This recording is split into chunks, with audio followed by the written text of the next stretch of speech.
नमस्कार दोस्तों, आप लोग को स्वागत है हमारे चैनल पे। तो आज की इस वीडियो में बात करने वाले हैं बिहार बोर्ड 2026 मैट्रिक एग्जामिनेशन, जिसमें आप लोगों का केमिस्ट्री का चैप्टर नंबर 4 जिसमें कार्बन और उसके यौगिक से रिलेटेड इस वीडियो में ऑब्जेक्टिव करवाने वाले हैं, जो आपको आपके बोर्ड एग्जामिनेशन में इंपॉर्टेंट हैं और सारे सवाल लिए गए हैं जो आप लोगों के बोर्ड एग्जामिनेशन में आ सकते हैं। तो चलिए, सबसे पहला सवाल है यहाँ पर आप लोग को देखने को मिलेगा इस चैप्टर से रिलेटेड कार्बन और उसके यौगिक से। सबसे पहला सवाल दिया गया है एथेन।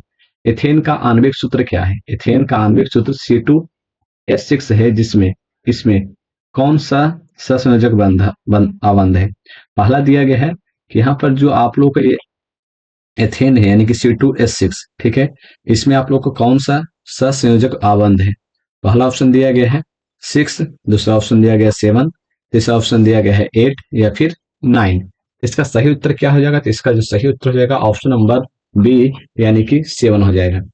अगले प्रश्न की बात करें, अगला प्रश्न दिया गया है ब्यूटोनोन। ब्यूटेनोन यौगिक है, ब्यूटेनेन यौगिक है चतु कार्बन, जिसका प्रक्रियात्मक समूह कौन सा है? जिसका प्रक्रियात्मक समूह कौन सा है? तो इसका यहाँ पर बोला गया है जो ब्यूटेनोन है उसका यहाँ पे प्रक्रियात्मक समूह कौन सा है? पहला ऑप्शन दिया कार्बोजिलिक अम्ल। कार्बोजिलिक अम्ल यानी कि C OOH, इसमें होता है C OOH, ठीक है। उसके बाद फिर एल्डिहाइड यानी कि Al, एल्डिहाइड मतलब Al। कीटोन यानी कि CO, कीटोन यानी कि CO। और यहाँ पे अल्कोहल, अल्कोहल यानी कि यहाँ पर जो है यहाँ पे एल्डिहाइड हो गया, अल्कोहल हो गया, ठीक।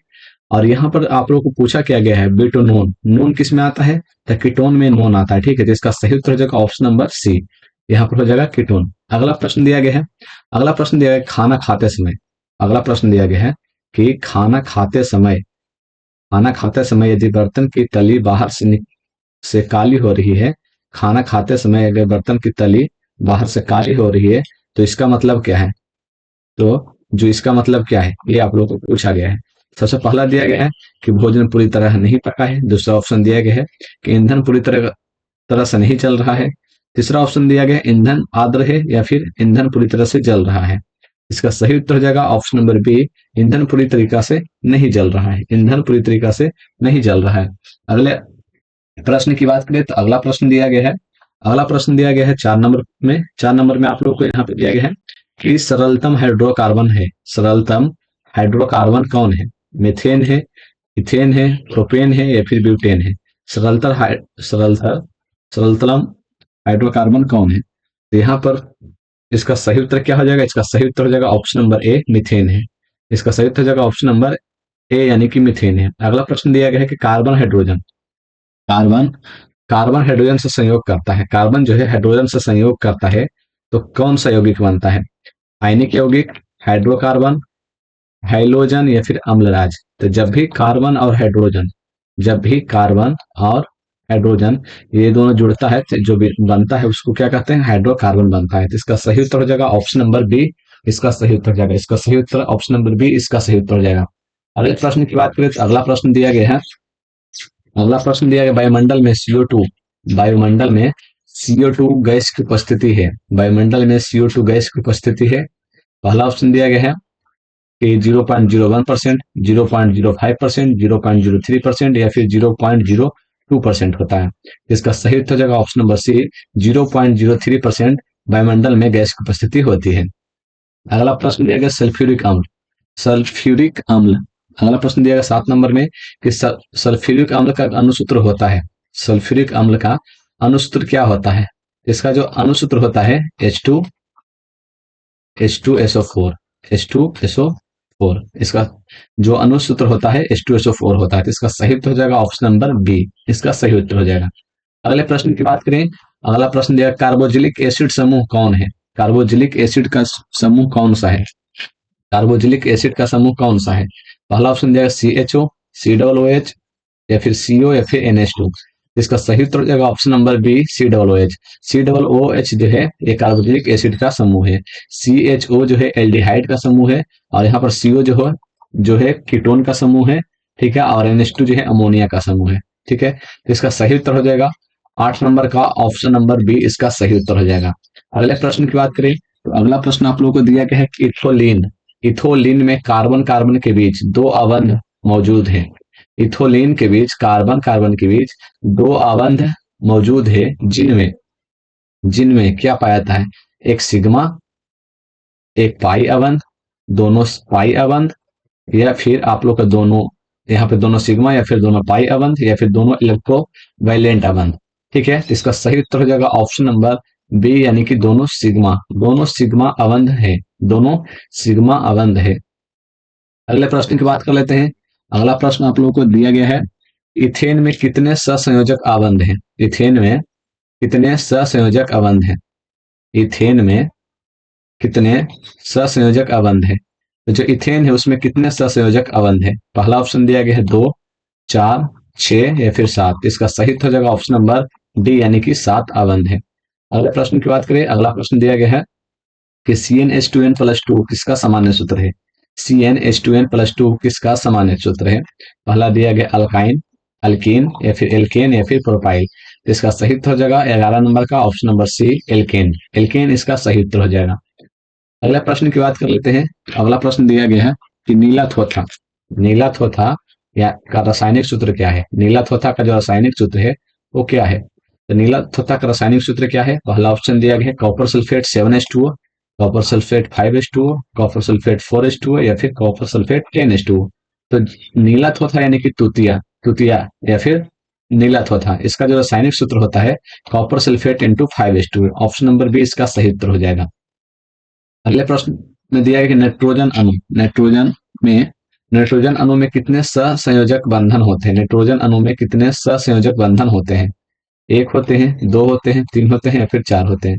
नाइट्रोजन अणु में कितने सहसंयोजक बंधन होते हैं? तो इसका सही उत्तर हो जाएगा ऑप्शन नंबर सी, यानी कि 3 होते हैं।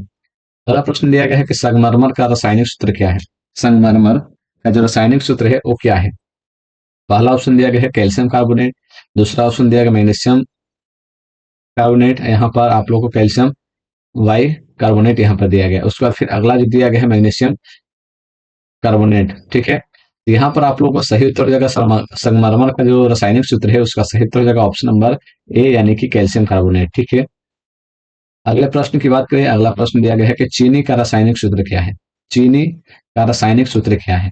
पहला ऑप्शन दिया गया CH3COOH, C6H12O6 या फिर C12H22O11 या फिर CH3CHO। इसका सही उत्तर हो जाएगा चीनी का जो रासायनिक सूत्र है, चीनी का रासायनिक सूत्र जो है C12H22O11।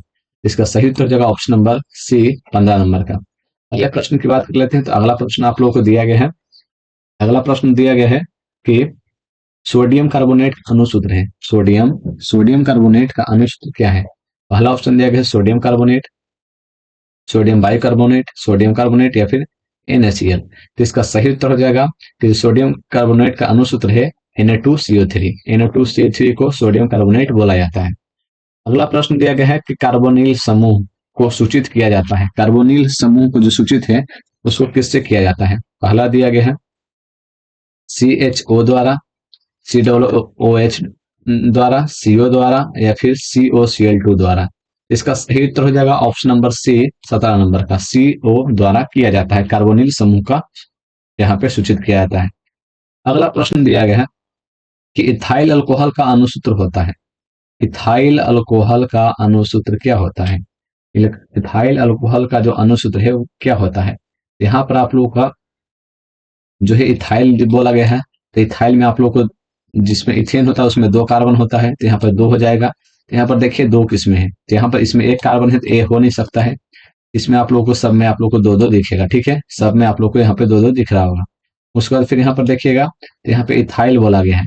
इथाइल का जो फॉर्मूला होता है, इथाइल का जो फॉर्मूला होता है CnH2n+1, CnH2n+1।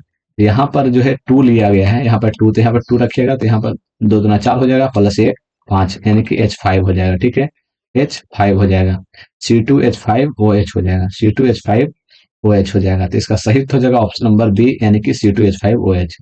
अगले प्रश्न की बात करें। अगला प्रश्न दिया गया है निम्नलिखित में से कौन एरोमेटिक हाइड्रोकार्बन है? निम्नलिखित में से कौन एरोमेटिक हाइड्रोकार्बन है?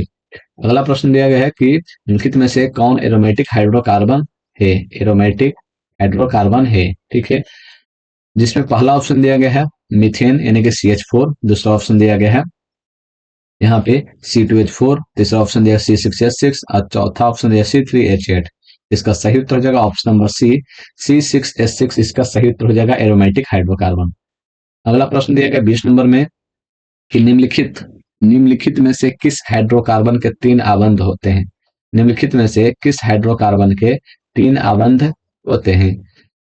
इसका पहला ऑप्शन दिया गया CH4, C2H6, C3H4 या फिर C3H8। इसका सही उत्तर हो जाएगा ऑप्शन नंबर सी यानी कि C3H4 इसका सही उत्तर हो जाएगा। 3 आबंध होते हैं, किस प्रकार से होगा तो इस प्रकार से आप लोग देखिए, तो कार्बन आप लोग को इस प्रकार से रखना है, कार्बन आप लोग को 3 गो है, ठीक है। या फिर आप लोग इस फॉर्मूला से निकाल सकते हैं, जो 3 आबंध होते हैं उसमें आप लोग का जो फॉर्मूला होता है CnH2n -2। तो Cn यहाँ पर आप लोग कितना दिया गया है, 3 दिया गया है, यहाँ पर 3 रखिएगा 3, और यहाँ पर आप लोग को H2n दिया गया है, H2n यानी कि 3 दूनी 6 और -2 तो यहाँ पर 4 आ जाएगा, यानी C3H4 आएगा। तो C3H4 यहाँ पे है, तो यहाँ पर इसका सही उत्तर हो जाएगा ऑप्शन नंबर सी में। अगला प्रश्न दिया गया है कि निम्न में से कौन समावयवी है। निम्नलिखित में से कौन युग्म जो है समावयवी है, यानी एक जैसा है, ठीक है, देखने में समावयवी है, एक जैसा प्रतीत होता है देखने में। पहला ऑप्शन दिया C2H6, C6H6, C5H10 और C612। फिर अगला दिया गया C2H5OH या फिर CH3OCH3, ठीक है। अगला ऑप्शन दिया गया CH4, C2H6। इसका सही उत्तर हो जाएगा ऑप्शन नंबर सी, इसका सही उत्तर हो जाएगा C2H5OH या फिर CH3OCH3। अगला प्रश्न दिया गया 22 नंबर में कि एथेनॉल का क्रियाशील मूलक कौन है। एथेनॉल का क्रियाशील मूलक कौन है।